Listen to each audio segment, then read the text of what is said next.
tout le monde et bienvenue sur ce nouveau let's play sur Darkest Dungeon. Je suis Flo de la chaîne Neo Border et aujourd'hui je vais vivre avec vous cette aventure sur ce jeu à l'ambiance bien particulière. Mais tout d'abord je vais vous laisser avec l'intro.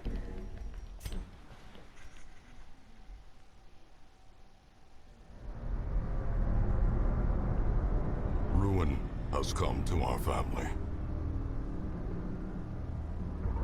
You remember our venerable house? Opulent and imperial, gazing proudly from its stoic perch above the moor. I lived all my years in that ancient, rumor-shadowed manor, fattened by decadence and luxury. And yet I began to tire of conventional extravagance. Singular, unsettling tales suggested the mansion itself was a gateway to some fabulous and unnameable power. With relic and ritual, I bent every effort towards the excavation and recovery of those long-buried secrets, exhausting what remained of our family fortune on swarthy workmen and sturdy shovels. At last, in the salt-soaked crags beneath the lowest foundations, we unearthed that damnable portal of antediluvian evil.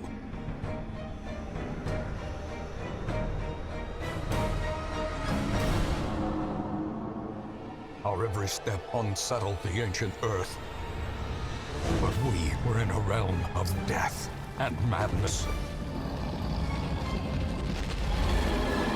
In the end, I alone fled laughing and wailing through those blackened arcades of antiquity, until consciousness failed me. You remember our venerable house, opulent and imperial.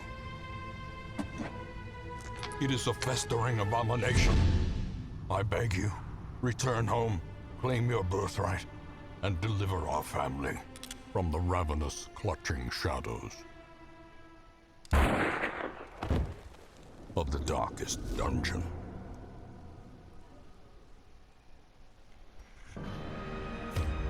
Donc voilà pour la cinématique d'intro. Ça ce sont tous les DLC, on s'en fout, démarrer la campagne en normal. On va l'appeler Let's Play. Hop. Et donc cette première vidéo sera un peu plus courte que les autres je pense, mais il y aura beaucoup d'explications. Quand ça c'est fait, ce sera terminé et on pourra jouer pleinement pour le prochain épisode.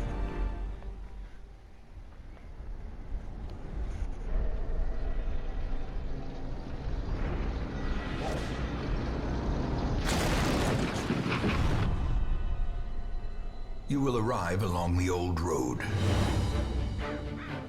It winds with a troubling, serpent-like suggestion through the corrupted countryside,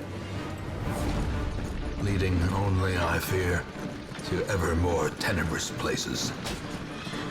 There is a sickness in the ancient pitted cobbles of the old road, and on its writhing path you will face viciousness, violence, and perhaps other damnably transcendent terrors.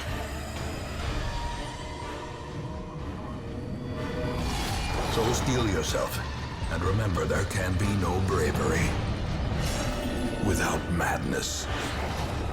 The old road will take you to hell, but in that gaping abyss,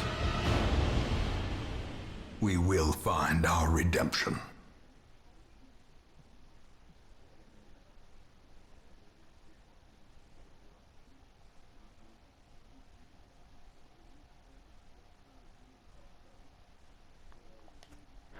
Donc voilà, donc nous voici dans le jeu. Alors je vais tout de suite vous expliquer l'interface du jeu. Donc tout d'abord nous avons en bas à droite la carte et l'inventaire. La carte qui se divise en petits carrés et gros carrés. Les petits carrés ce sont des couloirs où chaque petit carré peut se passer un événement. Et les gros carrés ce sont des salles. Ensuite nous avons nos personnages en bas à gauche avec leurs attaques, leur nom et leur classe. Donc là c'est Reno et c'est un croisé. Et là c'est Dismas et c'est un bandit. Il y a également leur point de vie représenté par le cœur, leur folie représentée par le sort d'arc de cercle et leur équipement. juste te présenter ce que c'est la fiche des personnages. Donc il y a leur nom en haut à gauche avec leur classe. Il y a leurs compétences de combat. Donc ici il y a châtiment, fervente accusation, coup étourdissant et rempart de la foi, qui sont les attaques. Là il y a la compétence de campement, je vous expliquerai plus tard ce que c'est parce que c'est plus important plus tard. Au début de jeu ça ne me sert pas beaucoup. Et donc là c'est les résistances. Là je vais vous expliquer une chose très importante du jeu, ça s'appelle les attributs. Donc il y a les vertus et les afflictions. Les vertus ce sont des choses positives, les afflictions des choses négatives. En gros, lui, il est épée de la lumière, donc il fait plus de dégâts quand la torche est au-delà de 75% de sa lumière. Je vous expliquerai ce que c'est la torche plus tard. Il ne peut pas prier alors que c'est la croisée, malheureusement. Et il a tendance à voler des objets. En gros, c'est des qualités et des défauts que tout le monde peut développer et a dans cet univers qui est Darkest Dungeon. À chaque fois que nous avons des héros. Ensuite, nous avons, vous voyez, des sortes de ronds à gauche, noir et blanc. Noir et rouge, pardon. Blanc et rouge. Les ronds blancs, ce sont les emplacements préférés du héros, c'est-à-dire que c'est là où il sera le plus efficace. Et les ronds rouges, ce sont les cibles préférées du héros, donc c'est les ennemis qui l'attaquera en priorité, enfin les ennemis qui pourra le plus attaquer. Parce qu'en gros, il y a un système d'attaque et de défense en fonction de l'emplacement de votre équipe. Parce que votre équipe est composée de 4 héros allant de gauche à droite, pouvant attaquer en fonction de l'emplacement où il est, certains emplacements adverses. Par exemple, je vais vous le dire tout de suite, pour le coup d'épée classique, les deux ronds blancs que vous voyez, en fait, ce sont les emplacements sur lesquels le héros pourra utiliser. C'est-à-dire que s'il est premier ou deuxième, en partant de la droite, il peut utiliser ce coup, mais par exemple s'il est troisième ou quatrième, il ne pourra pas l'utiliser. Et les ronds rouges signifient les cibles de cette attaque qui peuvent être ciblées. Donc, par exemple, si je peux cibler l'ennemi, le premier ennemi en partant de la gauche ou le deuxième. Voilà, c'est à peu près tout. C'est tout. Il y a aussi les maladies, mais les maladies se développent plus tard en fonction des attaques qu'on reçoit, etc. Voilà. Ensuite, le but de ce jeu, c'est de visiter des donjons pour résoudre des quêtes.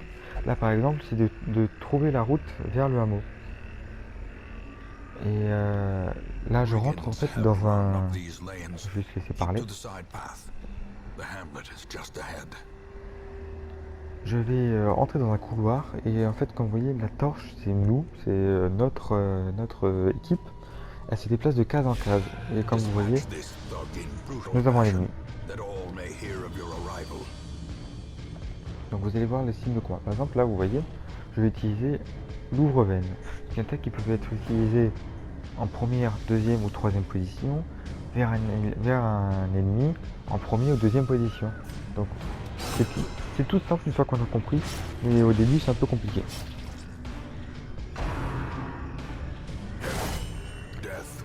Il y en a un critique à la première attaque du jeu, franchement c'est pas beaucoup de chance. Et on va le tuer. Il vient d'esquiver, bien sûr, parce que c'est pas drôle. Et ensuite je vais vous expliquer ce que c'est la torche. Parce que c'est très important dans ce jeu. Et nous avons des butins, donc ce sont des trucs qu'on peut ramasser au fur et à mesure de l'aventure. Donc je vous explique ce que c'est la torche. La torche en fait c'est notre lumière environnante. Donc c'est comme si nous on avait une torche en main et qu'elle éclairait le chemin. Sauf qu'au fur et à mesure où on avance, la torche va s'éteindre. Et plus la torche s'éteint, moins on sera précis et plus nos personnages vont gagner de la folie. Et si elle est complètement éteinte, c'est la merde. Donc il faut absolument la laisser allumer. Pour la laisser allumer, soit il y a certaines attaques qui permettent d'allumer la torche, comme le croisé là. Normalement, si je regarde, c'est cette attaque là. Quand vous regardez, ça fait il y a torche plus 24, c'est-à-dire que quand on utilise cette attaque, la torche va s'éclairer de 24. Soit on utilise d'autres torches pour la raviver. Ensuite, je vais vous parler de ce que c'est la folie. La folie, ce sont les barres que vous voyez en bas, petites barres blanches et noires, qui vont se remplir au fur et à mesure où on avance, de 1 ou de 2, c'est sur 200 comme on voit. Et là, par exemple, notre croisé, pardon, a 200 de folie. Enfin, 13 de folie sur 200, pardon.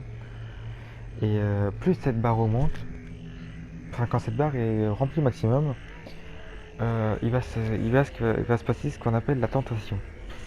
En gros, c'est comme si le monde tentait notre héros à plonger soit dans une folie affligeante, c'est-à-dire qu'il va gagner une affliction et il va rendre tous les autres membres de l'équipe fous avec lui, soit il va tomber dans une folie vertueuse, donc il va gagner une vertu et il va encourager tout le monde. C'est-à-dire que par exemple, soit il tombe dans la plus profonde des folies et il devient complètement malade.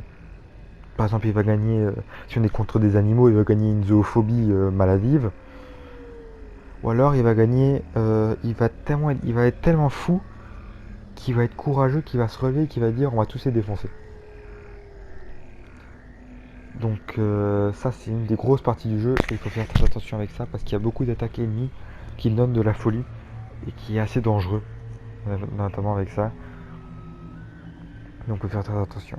Et sinon pour le reste je vous expliquerai un peu plus tard ce qui va se passer. Donc oui. On tombe souvent sur des trucs comme ça, ça peut être des armoires, des tentes, des sacs, des cadavres, des tas, des choses comme ça qu'on peut fouiller. Et on peut utiliser quelque chose pour aller avec. Par exemple, si c'est un coffre, on peut utiliser une clé pour ouvrir une... Je vais parler. Par exemple, si c'est un coffre, on peut utiliser une clé pour ouvrir un...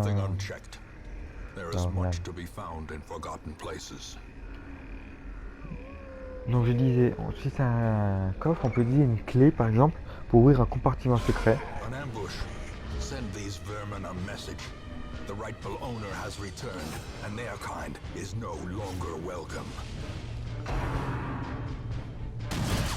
Voilà. J'attends qu'il finisse de m'attaquer.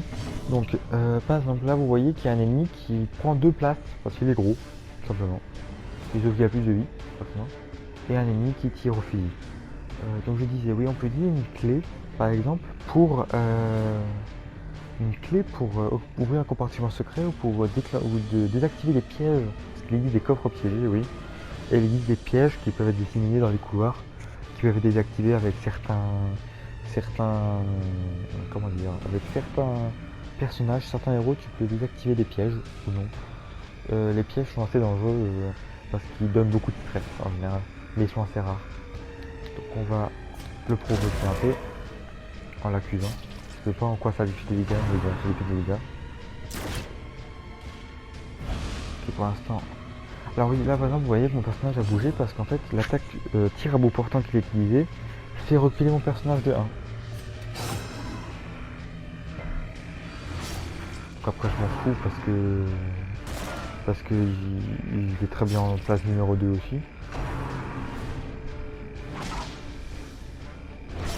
Là par exemple vous voyez, cette attaque a fait saigner mes personnages et même si elle n'a pas fait beaucoup de dégâts, elle fait saigner et elle m'a stressé. Ce qui est assez dangereux d'ailleurs. Parce qu'en général qui ne fait pas beaucoup de dégâts stresse beaucoup. Après voilà les combats, c'est juste ça, on enchaîne les attaques tour par tour et on essaie de tuer les adversaires le plus rapidement possible avant de crever. Alors quand tu tues un adversaire, il se transforme en cadavre. Les cadavres, en fait, c'est le corps des adversaires qui gardent leur place. Ils conservent la place qu'ils avaient. Et du coup, il faut les bouger pour pouvoir attaquer les ennemis. Je sais pas pourquoi j'ai fait un coup étourdissant sur un cadavre. Et par exemple, comme vous pouvez le voir, l'ennemi est resté en 3ème place. Parce que justement, le cadavre était là. Et aussi, quand les cadavres s'en vont, la ligne avance. Tout simplement. Voilà.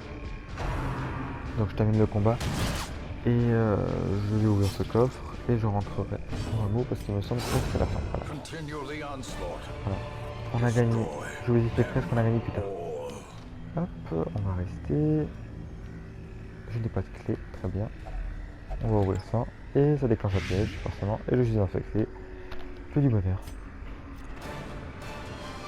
Donc j'ai terminé la caisse, j'ai gagné 5000 pièces d'or. Grâce à l'argent que j'ai récupéré sur les corps, au cours des combats les pierres précieuses et la nourriture, je gagne de l'argent. Et je gagne des legs qui sont des objets peuvent être des bustes, des blasons, des portraits ou alors des papiers signés, des actes notoriaux,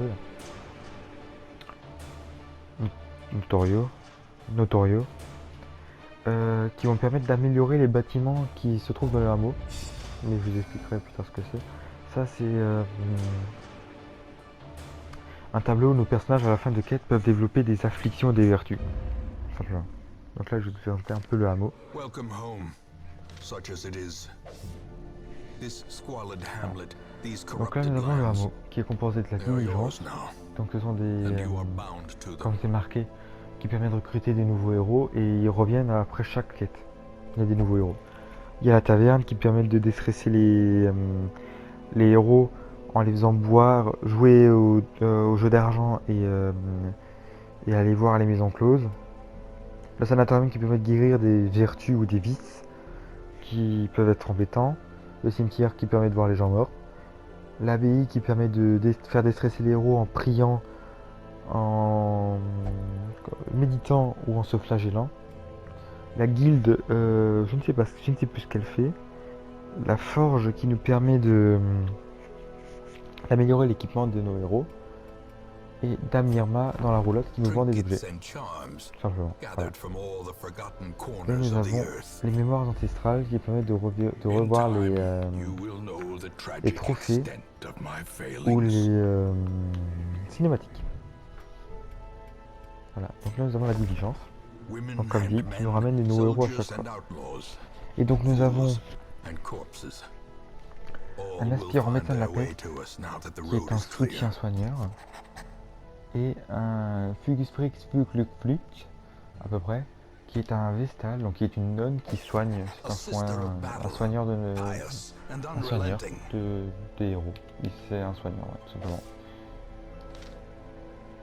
Je vais juste terminer de parler ici, on va s'arrêter là pour ce premier épisode parce que j'ai comme dit, c'est surtout des explications et dans le prochain épisode on fera directement 2 quêtes. Voilà. Les quêtes sont assez courtes, c'est l'équivalent d'un donjon, avec pause ou non, c'est assez varié quand même parce qu'il y a, je vous montrerai après différents environnements. Donc là c'est la réserve où on peut entreposer des breloques qui nous donnent des bonus et des malus. Qui donnent des bonus, pardon. Qui donnent des bonus. Pourquoi des malus? Voilà. Ensuite, je vais vous présenter vite fait la carte. A Voilà. mecca of madness and Donc là c'est la morbidity. carte. Nous avons la cour qui est le DLC. J'avais juste qui termine. La cour qui est le DLC Crimson Court dont donc il y aura un épisode spécial là-dessus parce que c'est pas encore notre niveau et on le commencera plus tard. Il y a la tanière, donc il y a la tanière, les ruines, le donjon ténébreux qui est le manoir, la crique et les Weld qui est la forêt. Donc là par exemple, juste pour une quête, mais la faire dans le prochain épisode, qui s'appelle une quête de repérage. En gros il faut qu'on explore 90% des pièces du donjon et on gagne ce qu'on retrouve en bas. Et là je vous présente vite fait le système d'équipe. Juste voir leur position préférée, 3ème et elle plutôt 3ème aussi. Plutôt 3ème aussi. C'est trop bien.